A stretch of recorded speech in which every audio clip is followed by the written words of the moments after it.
চট্টগ্রামের বাকলিয়ার আলোচিত শিশু ধর্ষণ মামলার বিচার শুরু হচ্ছে আজ।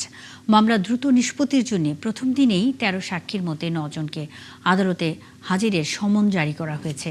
এ বিষয়ে আরও খবর নিয়ে আমাদের সাথে যোগ দিয়েছেন সহকর্মী প্রণবেশ চক্রবর্তী। প্রণবেশ, মামলার বিচার কার্যক্রম কখন শুরু হবে? এই মামলায় আজ কারা সাক্ষ্য দেবেন?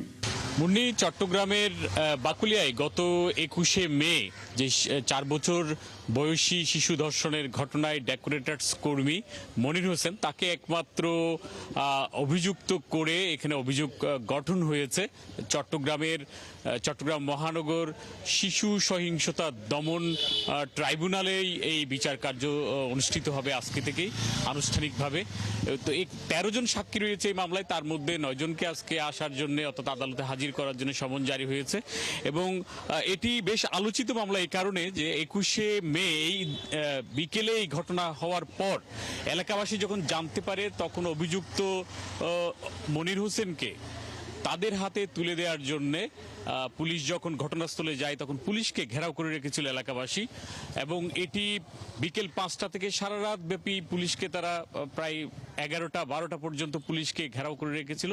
পরবর্তীতে পুলিশ অভিযুক্তকে থানায় নিয়ে যেতে সেখানে লাঠিচার্জ, সাউন্ড গ্রেনেড এবং টিয়ার গ্যাস নিক্ষেপ করে পরে তাকে থানায় নিয়ে যায়। পুলিশ বারবার আশ্বস্ত করছিলেন যে বিচারের যে তদন্ত প্রতিবেদন সেটি খুব দ্রুত সময়ের মধ্যে দেয়া হবে, এবং তারপরেও মানুষ সেটি তাদের আস্থায় নিতে পারছিল না, এই কারণে তারা পুলিশকে ঘেরাও করে রেখেছিল। তবে পুলিশ ২ সপ্তাহের মধ্যে এটির তদন্ত প্রতিবেদন জমা দিয়েছে।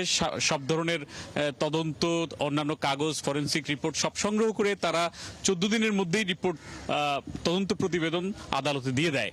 অর্থাৎ খুব দ্রুততাই তারা তদন্ত প্রতিবেদন দিয়েছে। এরপরে আমরা দেখতে পেয়েছি যে ট্রাইব্যুনালে যখন মামলাটি স্থানান্তর হয়ে এসছে তখন এটি অ্যাকসেপ্ট হয়েছে, এই চার্জশিটটি। পরে গতকাল এটির চার্জ গঠন হয়েছে।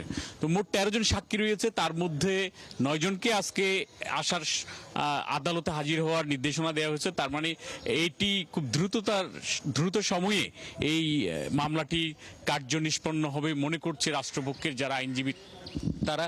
এবং সমাজে এখন যেভাবে শিশু নির্যাতন এবং ধর্ষণের ঘটনা বাড়ছে, সেখানে দ্রুততায় এই বিচার কার্যগুলো যদি সংগঠিত হয় মানুষের মধ্যে আস্থা ফিরবে, এবং যারা ভিকটিম বা যাদের বাদী পক্ষ তারা মনে করছেন যে এটি যদি রাষ্ট্র এটি ন্যায় বিচার নিশ্চিত করতে পারে তাহলে তারা যেমন এটির বিচার পাবেন, পাশাপাশি সমাজেও এই ধরনের অপরাধ প্রবণতাগুলো অনেক কমবে এবং যারা অপরাধী তারা এই অপরাধ করার সাহস আর দেখাবে না।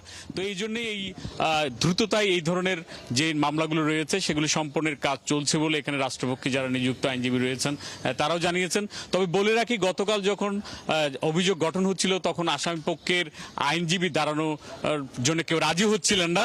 পরবর্তীতে রাষ্ট্র অর্থাৎ আদালত নির্দেশনা দেয় রাষ্ট্রের পক্ষ থেকে যেন অপরাধীর পক্ষে একজন আইনজীবী নিয়োগ করা হয়, এবং সেই মোতাবেক আইনজীবী নিয়োগ করা হয়েছে।